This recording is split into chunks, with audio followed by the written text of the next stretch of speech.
ಹುಬ್ಬಳ್ಳಿ ತಾಲೂಕಿನ ಸುಳ್ಳ ಗ್ರಾಮದಲ್ಲಿ ಸೋಮವಾರ ಅದ್ದೂರಿಯಾಗಿ ಊರಿನ ಆರಾಧ್ಯ ದೈವ ಶ್ರೀ ಕಲ್ಮೇಶ್ವರ ಕಾರ್ತಿಕ ದೀಪೋತ್ಸವ ಮತ್ತು ನೂತನ ಬೆಳ್ಳಿ ರಥ ಲೋಕಾರ್ಪಣೆ ಕಾರ್ಯಕ್ರಮ ವಿಜೃಂಭಣೆಯಿಂದ ನಡೆಯಿತು.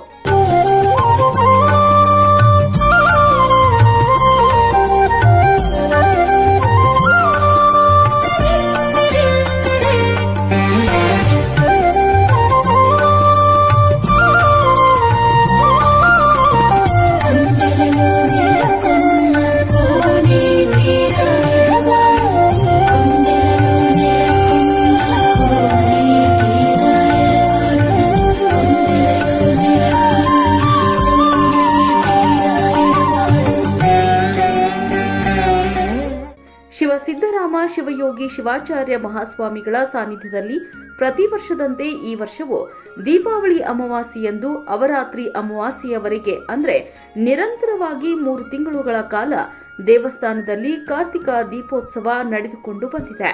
ಅದರಂತೆ ಇಂದು 29ನೇ ವರ್ಷದ ಕಾರ್ತಿಕ ದೀಪೋತ್ಸವ ಕಾರ್ಯಕ್ರಮ ನಡೆಯಿತು. ಶ್ರೀ ಗುರು ಸಿದ್ದರಾಮೇಶ್ವರ ಮತ್ತು ಕಲ್ಮೇಶ್ವರ ಇವರಿಬ್ಬರ ಸಾನ್ನಿಧ್ಯಕ್ಕೆ ಭಕ್ತಿಯ ಅನಂತ ಪ್ರಣಾಮಗಳನ್ನು ಸಲ್ಲಿಸಿ ಸುಳ್ ಗ್ರಾಮದ ಶ್ರೀ ಕಲ್ಮೇಶ್ವರ ದೇವಸ್ಥಾನದಲ್ಲಿ ಪ್ರತಿ ವರ್ಷದ ಪದ್ಧತಿಯಂತೆ ಕಾರ್ತಿಕ ದೀಪೋತ್ಸವ ಇವತ್ತಿನ ದಿವಸ ಭಕ್ತರ ಸಮೂಹ ಎಲ್ಲರೂ ಕೂಡಿಕೊಂಡು ಈ ದೀಪೋತ್ಸವವನ್ನು ಆಚರಣೆ ಮಾಡ್ತಾ ಇದ್ದಾರೆ. ದೀಪವನ್ನು ಯಾಕೆ ಹಚ್ಚಬೇಕು, ದೀಪವನ್ನು ಯಾಕೆ ಬೆಳಗಿಸಬೇಕು ಅಂತ ತಿಳ್ಕೊಂಡು ಕೇಳಿದರೆ, ದೀಪ ಮಂಗಲಕರವಾಗಿರ್ತಕ್ಕಂಥದ್ದು ಮತ್ತು ಜ್ಞಾನಪ್ರದವಾಗಿರ್ತಕ್ಕಂಥ ದೀಪ ಮತ್ತು ಅಭಿವೃದ್ಧಿಯ ಸಂಕೇತ. ಇದರ ಜೊತೆಯಾಗಿ ಬೆಳಕನ್ನು ತಂದು ಕೊಡ್ತಕ್ಕಂಥದ್ದು ದೀಪ. ಹೀಗಾಗಿ ಮನುಷ್ಯನ ಜೀವನದಲ್ಲಿ ಅಜ್ಞಾನವೆಂಬತಕ್ಕಂಥದ್ದು ಹೋಗಲಾಡಿಸಿ ಸುಜ್ಞಾನವನ್ನು ತಂದು ಕೊಡ್ತಕ್ಕಂಥದ್ದಕ್ಕೆ ಈ ದೀಪಾರಾಧನೆ ಅಂತ ತಿಳ್ಕೊಂಡು ನಾವೆಲ್ಲ ಕರೀತಾ ಇದ್ದೇವೆ. ದೀಪ ಎಷ್ಟು ಪ್ರಕಾರ ಅಂತ ತಿಳ್ಕೊಂಡು ಕೇಳಿದರೆ ಮುಖ್ಯವಾಗಿ 3 ರೀತಿಯಾಗಿರ್ತಕ್ಕಂಥ ದೀಪ. ಒಂದು ನಂದಾದೀಪ, ಇನ್ನೊಂದು ವಂಶದೀಪ, ಮೂರನೇದು ದಾರಿ ದೀಪ ಅಂತ ತಿಳ್ಕೊಂಡು 3 ರೀತಿಯಾಗಿರ್ತಕ್ಕಂಥ ದೀಪವನ್ನು ಈ ಜಗತ್ತಿನಲ್ಲಿ ನಾವು ನೋಡ್ತಾ ಇದ್ದೇವೆ. ನಂದಾದೀಪ ಅಂತಂದ್ರೆ ದೇವರ ಮುಂದೆ ಅವರವರ ಮನೆ ಜಗಲಿಯ ಮೇಲೆ 24 ತಾಸುಗಳವರೆಗೆ ಬೆಳಗತಕ್ಕಂಥ ದೀಪಕ್ಕೆ ನಂದಾದೀಪ ಅಂತ ತಿಳ್ಕೊಂಡು ಕರೀತಾ ಇದ್ದಾರೆ. ಇನ್ನು ವಂಶದೀಪ ಅಂತಂದ್ರೆ ಗೃಹಸ್ಥರು ಮದುವೆಯಾದ ನಂತರ ಮಕ್ಕಳ ಭಾಗ್ಯ ಸಂತಾನ ಅದು ಆಗ್ತಾ ಇತ್ತು ಅಂತಂದ್ರೆ ನೆಮ್ಮದಿಯಾಗಿರ್ತಾ ಇದೆ. ವಂಶವನ್ನು ಬೆಳಗಿಸೋ ಸಲುವಾಗಿ ದಂಪತಿಗಳಿಗೆ ಮಕ್ಕಳು ಆದ್ರೆ ಅದು ವಂಶದೀಪ ಅಂತ ತಿಳ್ಕೊಂಡು ಕರೀತಾ ಇದ್ದಾರೆ. ಇನ್ನು ಮೂರನೇದು ಜ್ಞಾನದೀಪ. ಜ್ಞಾನದೀಪ ಅದನ್ನು ತೋರಿಸ್ತಕ್ಕಂಥವ್ರು ಯಾರು ಅಂತಂದ್ರೆ ಗುರುಗಳು. ದಾರಿಯನ್ನು ತೋರಿಸ್ತಕ್ಕಂಥ, ದಾರಿ ಮಾರ್ಗದಿಂದ ನಡೆಯತಕ್ಕಂಥ ಒಂದು ದಾರಿಯನ್ನು ತೋರಿಸ್ತಕ್ಕಂಥವ್ರು ಯಾರಾದರೂ ಇದ್ರೆ ಅದು ಗುರುಗಳು ಎಂಬತಕ್ಕಂಥ ಮಾತನ್ನು ಈ ಸಮಯದಲ್ಲಿ ಹೇಳಬೇಕಾಗ್ತಾ ಇದೆ. ಮನುಷ್ಯ ಈ ಜೀವನದಲ್ಲಿ ಹುಟ್ಟಿ ಬಂದ ಮೇಲೆ ನಂದಾದೀಪವನ್ನು ಬೆಳಗಿಸ್ಬೇಕಾಗ್ತಾ ಇದೆ ಮತ್ತು ವಂಶದೀಪವನ್ನು ಕೂಡ ಬೆಳಗಿಸ್ಬೇಕಾಗ್ತಾ ಇದೆ. ದಾರಿ ದೀಪ ಗುರುವಿನ ಮಾರ್ಗದಲ್ಲಿ ನಾವು ನಡೆದದ್ದಾದ್ರೆ ಮನುಷ್ಯನಿಗೆ ಜೀವನ ಎಂಬತಕ್ಕಂಥದ್ದು ಸದ್ಗತಿ ಆಗ್ತಾ ಇದೆ ಎಂಬತಕ್ಕಂಥ ಮಾತನ್ನು ಈ ಸಮಯದಲ್ಲಿ ಹೇಳಬೇಕಾಗ್ತಾ ಇದೆ. ಒಟ್ಟಿನಲ್ಲಿ ದೀಪಾರಾಧನೆ ಎಂಬತಕ್ಕಂಥದ್ದು ಇದು ಲಕ್ಷ್ಮಿಯ ಸಂಕೇತವು ಕೂಡ ಅಂತ ಕರೀತಾ ಇದ್ದಾರೆ. ಅಂಥ ಲಕ್ಷ್ಮಿ ಎಲ್ಲರ ಮನೆಯಲ್ಲಿ ಇರಬೇಕಾಗಿತ್ತು ಅಂತಂದ್ರೆ ಅವರವರ ಮನೆಯಲ್ಲಿ ದೀಪ ಬೆಳಗಬೇಕು, ದೀಪ ಉರಿತಾ ಇರಬೇಕು. ಅಂದಾಗ ಮನೆಯಲ್ಲಿರ್ತಕ್ಕಂಥ ಪಾಪಗಳೆಲ್ಲವೂ ಕೂಡ ನಶಿಸಿ ಅವರಿಗೆ ಸನ್ಮಂಗಲ ಎಂಬತಕ್ಕಂಥದ್ದು, ಸಕಲ ಆಯುಷ್ಯ ಭಾಗ್ಯ ಎಲ್ಲವೂ ಕೂಡ ಲಭಿಸ್ತಾ ಇದೆ ಎಂಬತಕ್ಕಂಥ ಮಾತನ್ನು ಈ ಸಮಯದಲ್ಲಿ ಹೇಳೋದ್ರ ಜೊತೆಗೆ ಮನುಷ್ಯ ದೀಪವನ್ನು ಹಚ್ಚಬೇಕು. ಆದರೆ ಬೆಂಕಿಯನ್ನು ಆರಿಸ್ತಕ್ಕಂಥ ಕೆಲಸವನ್ನು ಮನುಷ್ಯ ಮಾಡಬೇಕಂತ ತಿಳ್ಕೊಂಡು ಅನೇಕ ಕಡೆ ಗ್ರಂಥದಲ್ಲಿ ತಿಳಿಸ್ತಾ ಇದ್ದಾರೆ.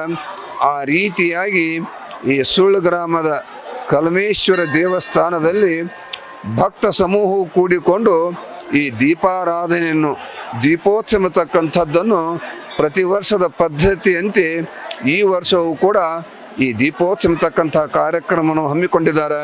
ಈ ದೀಪೋತ್ಸವ ಕಾರ್ಯಕ್ರಮದಲ್ಲಿ ಸುತ್ತಮುತ್ತಲಿನ ಗ್ರಾಮದ ಎಲ್ಲ ಭಕ್ತಾದಿಗಳು ಬಂದು ಶ್ರೀ ಕಲ್ಮೇಶ್ವರನ ಒಂದು ಕೃಪೆಗೆ ಪಾತ್ರರಾಗ್ತಾ ಇದ್ದಾರೆ. ದೀಪಾರಾಧನೆಯನ್ನು ಮಾಡಿ ಇಂಥ ಒಂದು ಅದ್ಭುತವಾಗಿರ್ತಕ್ಕಂಥ ಈ ದೀಪಾರಾಧನೆ ದೀಪೋತ್ಸವ ತಕ್ಕಂಥದ್ದು ಕಲ್ಮೇಶ್ವರ ದೇವಸ್ಥಾನದಲ್ಲಿ ನಡೀತಕ್ಕಂಥದ್ದು ಇದು ಎಲ್ಲರಿಗೂ ಹರ್ಷ ಮತ್ತು ಸಂತೋಷವನ್ನು ತಂದು ಕೊಡ್ತಾ ಇದೆ ಅಂತಕ್ಕಂಥ ಮಾತನ್ನು ಹೇಳಿ 2 ಮಾತೇಳಿ ವಿರಾಮ ಕೊಡ್ತಾ ಇದ್ದೇನೆ. ಶಿವಂಭೂಯಾತ್.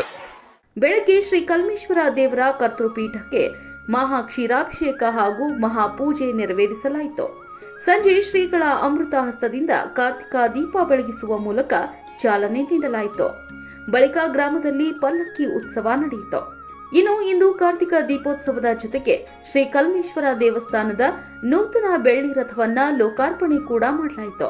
ಇದಕ್ಕೆ ಗ್ರಾಮದ ಗುರು ಹಿರಿಯರು, ಸುಳ್ಳ ಗ್ರಾಮ ಮತ್ತು ಸುತ್ತಮುತ್ತಲಿನ ಗ್ರಾಮದ ಸಕಲ ಸದ್ಭಕ್ತರು ಸಾಕ್ಷಿಯಾದರು.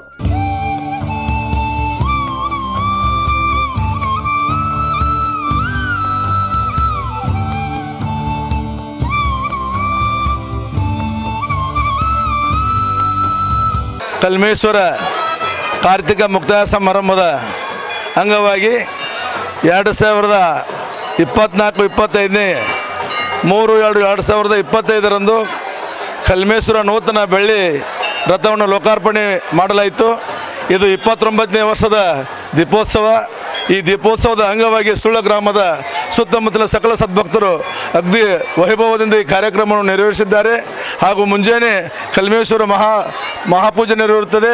ಸಾಯಂಕಾಲ ಮಹಾಪೂಜೆ ಗುರುಗಳಿಂದ ಆಶೀರ್ವಚನ ಹಾಗೂ ಪ್ರತಿ ವರ್ಷದ ಪದ್ಧತಿಯಂತೆ ಈ ಸಲವೂ ಅಗ್ದಿ ಅದ್ದೂರಿಯಾಗಿ ಸುಳ್ಳ ಗ್ರಾಮದ ಕಲ್ಮೇಶ್ವರ ದೀಪೋತ್ಸವ ಕಾರ್ಯಕ್ರಮವು ಈ ಸಲ 29ನೇ ವರ್ಷದ ಅಂಗವಾಗಿ ಸುಳ್ಳ ಗ್ರಾಮದಲ್ಲಿ ನೂತನವಾದಂಥ ಬೆಳ್ಳಿ ರಥವನ್ನು ರಾಜ್ಯ ಬೀದಿಯಲ್ಲಿ ಪ್ರಮುಖವಾಗಿ ಎಲ್ಲ ವೈಭವದಿಂದ ವಾದ್ಯ ಮೇಳಗಳೊಂದಿಗೆ ಧಾರವಾಡದಿಂದ ಸುಳ್ಳ ಗ್ರಾಮದಲ್ಲಿ ಪ್ರತಿ ಗಲ್ಲಿಯಲ್ಲಿ ಕೂಡ ಆ ಕಲ್ಮೇಶ್ವರ ರಥೋತ್ಸವವನ್ನು ಮೆರವಣಿಗೆ ಮಾಡುತ್ತಾ ಆ ಕಲ್ಮೇಶ್ವರ ದೇವಸ್ಥಾನಕ್ಕೆ ವೈಭವದಿಂದ ಸ್ವಾಗತವನ್ನು ಮಾಡಿ ಸುಳ್ಳ ಗ್ರಾಮದ ಗುರು ಹಿರಿಯರು ಹಾಗೂ ಕಲ್ಮೇಶ್ವರ ದೇವರ ಯಾವತ್ತೂ ಸರ್ವ ಕಲ್ಮೇಶ್ವರ ಟ್ರಸ್ಟ್ ಕಮಿಟಿಯ ಪದಾಧಿಕಾರಿಗಳು ಕೂಡಿಕೊಂಡು ಎಲ್ಲರೂ ಈ ಕಾರ್ಯಕ್ರಮವನ್ನು ಕಲ್ಮೇಶ್ವರ ದೇವರ ಕಾರ್ತಿಕೋತ್ಸವವನ್ನು ಅಗ್ದಿ ವಿಜೃಂಭಣೆಯಿಂದ ಆಚರಿಸಲಾಯಿತು.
ನೀವು ನೋಡ್ತಿದ್ದೀರಾ, ಇದು ನ್ಯೂಸ್ 88 ಕನ್ನಡ, ಸುದ್ದಿಯ ಜೊತೆ ಸದಾ ನಿಮ್ಮೊಂದಿಗೆ.